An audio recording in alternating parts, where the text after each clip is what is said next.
The Nikon Z5II has now been officially announced, and in this video I'm going to give you some reasons why you should consider buying it.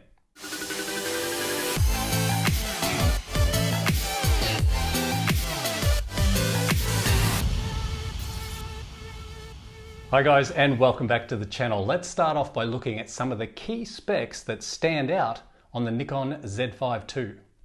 It has the X-Speed 7 processor, which is the same processor found in the more expensive Z8 and Z9 models. So that opens up a more expansive range of what this Z5II's capabilities are. Compared to the Z5, you now get 9 subject detection modes, and that includes dedicated bird AF. And I'm sure all the Z6III owners will be thrilled to hear about that, but I'll talk more about that in just a minute. Similar to the Nikon ZF low light shooting capability, the lowest limit of AF detection range is -10 EV. So in terms of doing things like street photography at night, even astrophotography, I think this Nikon Z5II will be just amazing.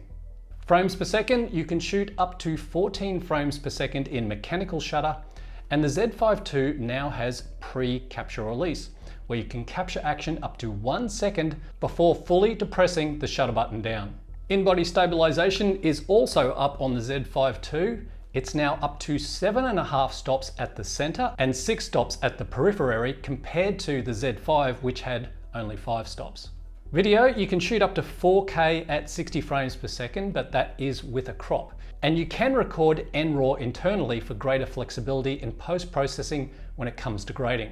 The price for the Nikon Z5II in the US is $1,700. Here in Australia, it's $2,700 for the body only. Okay, so let's get down to the nitty-gritty. Let's talk about some of the reasons why you should buy this Nikon Z5II. When you look at the Z5II, it basically has the internals of a Nikon ZF with the external body of a Z6III minus the top display screen, which I hardly ever use anyway. Now, that's not a bad thing. Both the ZF and Z6III have some fantastic features. The thing is, a lot of people complained about the hand grip on the ZF. It was a bit dainty in its retro look and not something you could really use effectively shooting fast action like birds and wildlife and sports.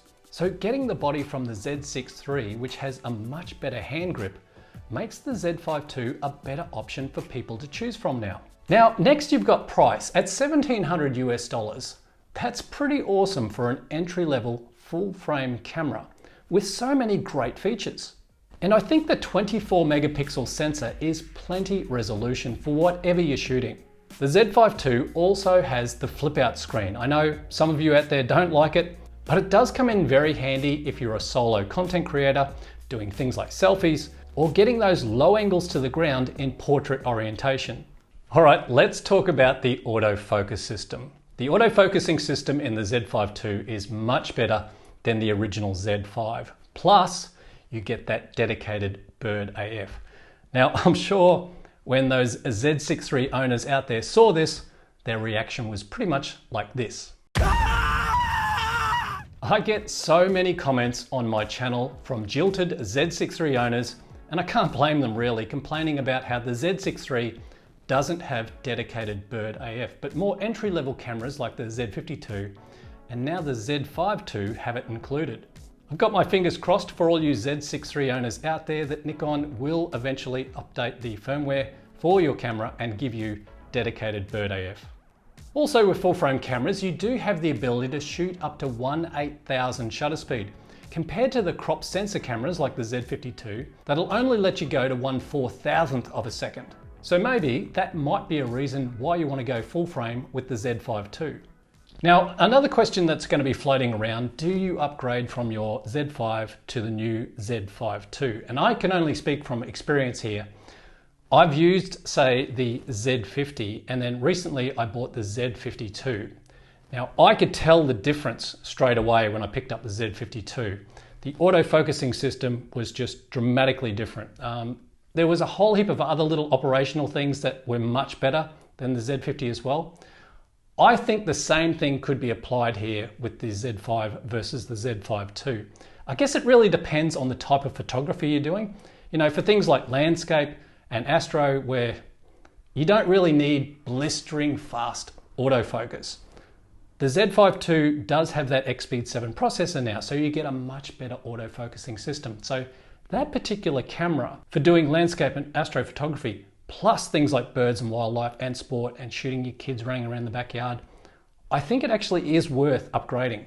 So just like the original Nikon Z5, the Nikon Z5 II still offers fantastic value for money.